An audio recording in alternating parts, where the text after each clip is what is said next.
Powered by NBC bearings, భారతదేశపు మొట్టమొదటి bearing తయారుదారు. Welcome to local to global. Fee బకాయిల కోసం విద్యాసంస్థల బంద్ విషయంలో ప్రభుత్వం యాజమాన్యాల మధ్య జరిగిన చర్చలు ఫలించాయి. ఇవాటి నుండి కాలేజీలు యథావిధిగా పనిచేస్తాయి. ఈ వారంలోపు 600 కోట్లు చెల్లిస్తామన్న హామీతో యాజమాన్యాలు దిగొచ్చాయి. దీపావళికి మరొక 600 కోట్లు విడుదల చేస్తామని ప్రభుత్వం ప్రకటించినట్లు చెప్పారు ఉన్నత విద్యాసంస్థల జేఏసీ చైర్మన్ రమేష్ బాబు. ప్రభుత్వ హామీతో కాలేజీల సమ్మెను విరమిస్తున్నట్లుగా చెప్పారు. విద్యార్థుల భవిష్యత్తుకే ప్రభుత్వ ప్రాధాన్యత అన్నారు deputy CM Bhatti Vikramarka. Fee reimbursement పథకం తెచ్చిందే కాంగ్రెస్ పార్టీ అన్న సంగతి గుర్తు చేశారు. విద్యా సంస్థలకు ఫీ బకాయిలకు బీఆర్ఎస్ పాలనే కారణమన్నారు. ఎంత భారమైనా ఫీ బకాయిలు చెల్లించేందుకు ప్రభుత్వం సిద్ధమైందన్నారు. బకాయిలను ప్రతి నెలా కొంత చెల్లిస్తామన్నారు. చెల్లింపుల కోసం కమిటీ వేయాలన్న విద్యా సంస్థల యాజమాన్యాల సూచన మేరకు కమిటీ ఏర్పాటును ఆదేశించామన్నారు. పెండింగ్ లో ఉన్న ఫీజు బకాయిలను వెంటనే విడుదల చేయాలని డిమాండ్ చేశారు పీడీఎస్యు, ఎంఎస్ఎఫ్ విద్యార్థి నేతలు. బకాయిల విడుదల కోసం ఉస్మానియా ఆర్ట్స్ కళాశాల దగ్గర నిరసనకు దిగారు. బకాయిలు సకాలంలో రాక ఎస్సీ, ఎస్టీ, మైనార్టీ విద్యార్థులు ఉన్నత విద్యకు దూరం అవుతున్నట్లు ఆవేదన వ్యక్తం చేశారు. బకాయిలు చెల్లించకుండా ప్రభుత్వం విద్యార్థుల జీవితంతో చెలగాటం ఆడుతోంది అన్నారు. కొద్ది రోజులుగా తెలంగాణ రైతులు ఎదుర్కొంటున్న యూరియా కష్టాలకు తెరపడనుంది.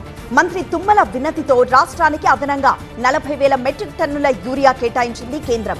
5 ఓడల ద్వారా యూరియా తెలంగాణకు వస్తున్నట్లు చెప్పారు మంత్రి తుమ్మల. ఇప్పటికే కేటాయించిన 40,000 మెట్రిక్ టన్నులకు ఓడల్లో వచ్చే 40,000 మెట్రిక్ టన్నుల యూరియా అదనమన్నారు. తెలంగాణలో జరిగిన గొర్రెల స్కామ్ కేసులో ఏపీ రైతులను విచారించింది ఈడీ. 9 గంటల పాటు విచారించి వాంగ్మూలం సేకరించింది. ఎన్ని యూనిట్లు ఇచ్చారు, యూనిట్ కు ప్రభుత్వం ఇచ్చిందెంత అనే అంశంపై అధికారులు ప్రశ్నలు వేసినట్లుగా బాధిత రైతులు చెప్పారు. ఒక్కో యూనిట్ కు 1,50,000 చొప్పున 133 యూనిట్లకు నగదు రాలేదు అనే అంశాన్ని అధికారుల విచారణలో చెప్పామన్నారు. ఖమ్మం జిల్లా Sathupalli MLA doctor Matta Raghamayya Dayanand Devarapalli green field highway నిర్వాసితులు కలెక్టర్ను కలిశారు. హైవేలో భాగంగా సర్వీస్ రహదారులు నిర్మిస్తామన్న హామీని నిలబెట్టుకోవాలని కోరారు. హైవే కారణంగా తమ పొలాల్లోకి వెళ్లడానికి దారి లేకుండా పోయిందని ఆవేదన వ్యక్తం చేశారు. భూములు తీసుకున్నప్పుడు సర్వీస్ రోడ్లపై ఇచ్చిన హామీ అమలు చేయాలని కోరారు. లేదంటే హైవే పనులను అడ్డుకుంటామన్నారు.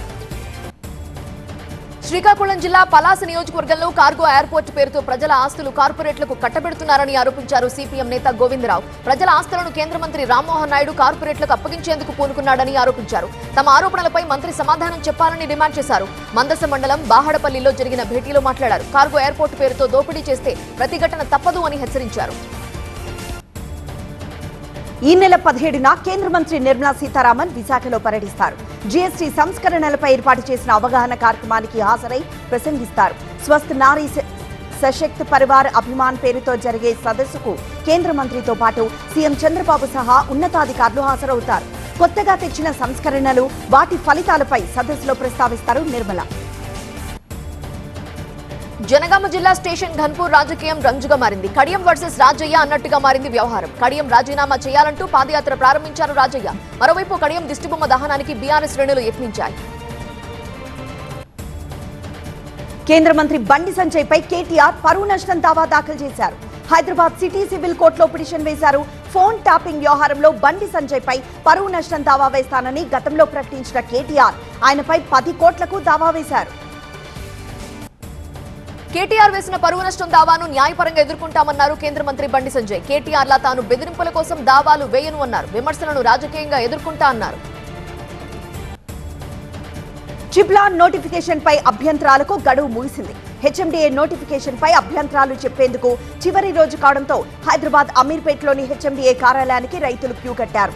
ఉన్నతాధికారులు అందుబాటులో లేకపోవడంతో తమ ఆవేదన ఎవరికి చెప్పుకోవాలని వాపోతున్నారు బాధిత రైతులు. వైసీపీ నేత బైరెడ్డి సిద్ధార్థ్ రెడ్డి తన భాష మార్చుకోవాలంటూ వార్నింగ్ ఇచ్చారు భూమా విఖ్యాత్ రెడ్డి. కూటమి ప్రభుత్వంపై ఇష్టం వచ్చినట్టుగా విమర్శలు చేస్తే సహించేది లేదన్నారు. ప్రభుత్వం అభివృద్ధిపైనే ఫోకస్ చేసిందని, త్వరలోనే వైసీపీ నేతలకు బుద్ధి చెప్పేలా కార్యాచరణ ఉంటుంది అన్నారు.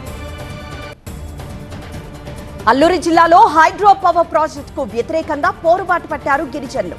హుకుంపేట తహసీల్దార్ ఆఫీస్ ముట్టడించారు. రాళ్లగడ్డ నుంచి తహసీల్దార్ ఆఫీస్ వరకు ర్యాలీ చేపట్టారు. మధ్యవలసలో హైడ్రో పవర్ ప్రాజెక్టు నిర్మాణ ఒప్పందాన్ని వెంటనే రద్దు చేయాలని డిమాండ్ చేశారు.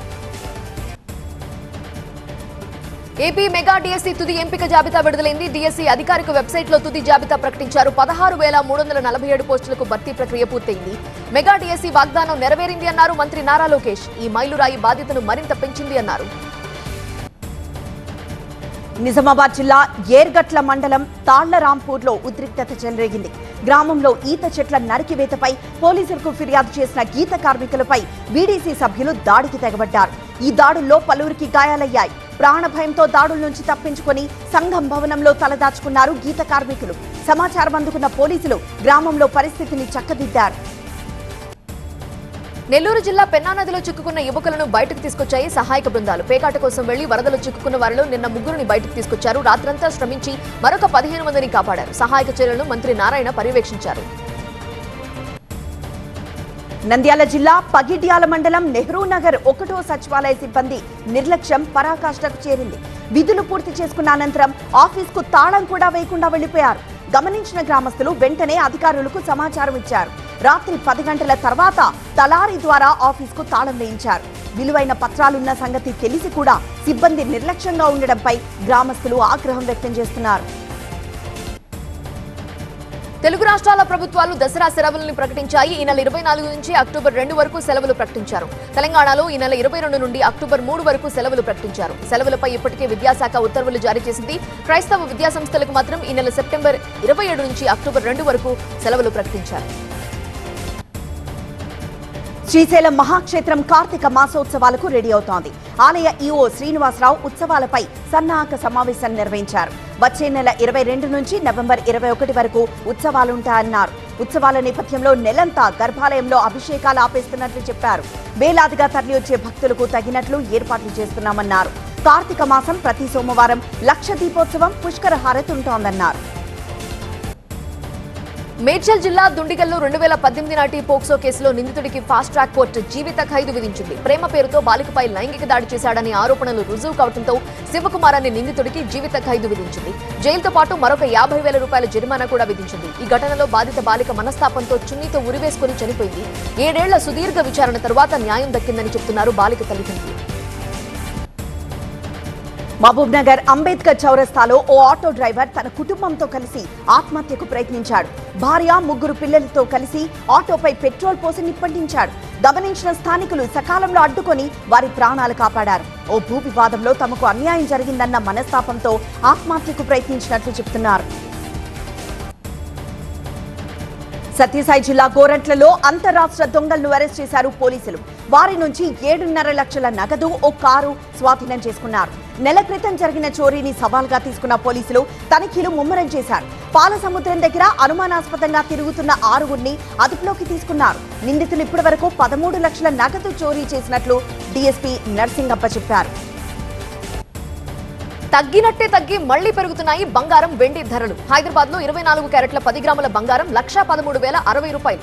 22 క్యారెట్ల 10 గ్రాముల బంగారం ధర 1,04,690 రూపాయలు. హైదరాబాద్ లో కిలో వెండి 1,32,700 రూపాయలు పలుకుతోంది. ఆటోమొబైల్ రంగాన్ని వచ్చే 5 ఏళ్లలో ప్రపంచంలోనే నంబర్ 1 స్థానంలో నిలబెట్టేందుకు ప్రభుత్వం కృషి చేస్తోందని కేంద్ర మంత్రి నితిన్ గడ్కరీ అన్నారు. ప్రభుత్వానికి ఆటోమొబైల్ రంగం నుంచే అత్యధిక జీఎస్టీ రాబడొస్తోందని తెలిపారు. ఓటు అనేది ప్రజల నమ్మకానికి గుర్తు అన్నారు తమిళనాడు సీఎం ఎంకే స్టాలిన్. ఆ నమ్మకాన్ని పొందేందుకు సరైన విధానం, పథకం, నిబద్ధత తమకు ఉన్నాయని చెప్పారు. చెన్నైలో కొత్త పథకం అన్బుకరన్ అనే పథకాన్ని స్టాలిన్ ప్రారంభించారు. ఓటర్ల జాబితా సవరణ కోసం ఎంచుకున్న విధానంలో అక్రమాలు కనిపిస్తే మొత్తం ప్రక్రియను పక్కన పెట్టేస్తామని ఎన్నికల సంఘాన్ని సుప్రీంకోర్టు హెచ్చరించింది. ఇది బీహార్కే కాదు, దేశం మొత్తం చేపట్టే ఓటర్ల జాబితా సవరణకు వర్తిస్తుందని స్పష్టం చేసింది. అక్టోబర్ 7న తుది వాదనలను సుప్రీంకోర్టు విననుంది. ఆర్జేడీ కాంగ్రెస్ కు కుటుంబం గురించి ఎక్కువ ఆందోళన అని ప్రధాని నరేంద్ర మోదీ విమర్శించారు. ప్రజల గురించి వారు ఏనాడు ఆలోచించరని పూర్ణియా సభలో అన్నారు. కానీ తనకు ప్రజలంతా మోదీ కుటుంబమే అన్నారు. ప్రజల ఖర్చులు, పొదుపు గురించి తాను పట్టించుకుంటానని అన్నారు ప్రధాని. వాయనాడ్లో 10 రోజుల పర్యటనలో ఉన్న ఎంపీ ప్రియాంక గాంధీ 2 గ్రామాల్లో తాగునీటి ప్రాజెక్ట్స్ ను ప్రారంభించారు. ఎంపీ లాడ్స్ కింద వీటిని చేపట్టారు. శుక్రవారం నుంచి ప్రియాంక వాయనాడ్లో విస్తృతంగా పర్యటించి ప్రజలతో మాట్లాడనున్నారు. దేశవ్యాప్తంగా మిలిటరీ స్కూల్స్ ని విస్తరించాలి అని సమాజ్వాదీ పార్టీ అధ్యక్షుడు అఖిలేష్ యాదవ్ పిలుపునిచ్చారు. వ్యూహాత్మక ప్రదేశాల్లో వీటిని ఏర్పాటు చేయాలని సూచించారు. తన వ్యక్తిగత ప్రజా జీవితాన్ని మిలిటరీ స్కూల్ తీర్చిదిద్దింది అని అఖిలేష్ అన్నారు. రాజస్థాన్ ధోల్పూర్ సైనిక్ స్కూల్లో ఆయన చదువుకున్నారు. తమిళనాడు పట్టాలి మక్కల్ కచ్చి పీఎంకే పార్టీ అధ్యక్షుడిగా అన్బుమణి రామదాస్ వచ్చే ఏడాది ఆగస్టు వరకు కొనసాగేందుకు ఎన్నికల సంఘం అనుమతిచ్చింది. ఈ మధ్య పార్టీ వ్యవస్థాపకుడు రామదాస్ తన కుమారుడు అన్బుమణిని పార్టీ నుంచి బహిష్కరించారు. తమిళనాడు అసెంబ్లీ ఎన్నికలకు ముందు అన్నాడీఎంకేలోని అన్ని వర్గాలు ఒక్కటి కావాలని మాజీ సీఎం జయలలిత నెచ్చెలి శశికళ పిలుపునిచ్చారు. అన్నాడీఎంకేలోని ప్రతి ఒక్కరూ ఇది కోరుకుంటున్నారని తెలిపారు. ఒకరిని చేర్చుకోవటం కొంచెం కష్టమేనని, దానికి కొంత సమయం పట్టొచ్చు అన్నారు శశికళ. కన్నడలో ఘన విజయం సాధించిన వీరచంద్రహాస సినిమాను తెలుగులో రిలీజ్ చేస్తున్నారు. ఈ సినిమాకు కాంతారా ఫేమ్ రవి బస్రూర్ సంగీతం అందించడంతో పాటు దర్శకత్వం వహించారు. ఈ 19న రిలీజ్ అవుతున్న ఈ సినిమా ప్రీ రిలీజ్ ఈవెంట్ ను ఘనంగా నిర్వహించింది చిత్ర యూనిట్. ఇంగ్లాండ్తో గత నెల జరిగిన ఫైనల్ టెస్ట్ మ్యాచ్ లో అద్భుతంగా రాణించిన బౌలర్ మహమ్మద్ సిరాజ్ ను ప్లేయర్ ఆఫ్ ది మంత్ గా ఐసీసీ ప్రకటించింది. సిరాజ్ తో పాటు ఐర్లాండ్ ఆటగాడు ఓడ్లా ప్రెండర్గాస్ట్ ను కూడా ప్లేయర్ ఆఫ్ ది మంత్ గా నిలిపారు. ఈ అవార్డు తనకు దక్కిన ప్రత్యేక గౌరవంగా భావిస్తానన్న సిరాజ్ మియా కీలక సమయాల్లో జట్టుకు అండగా నిలవడం బాగుందన్నారు.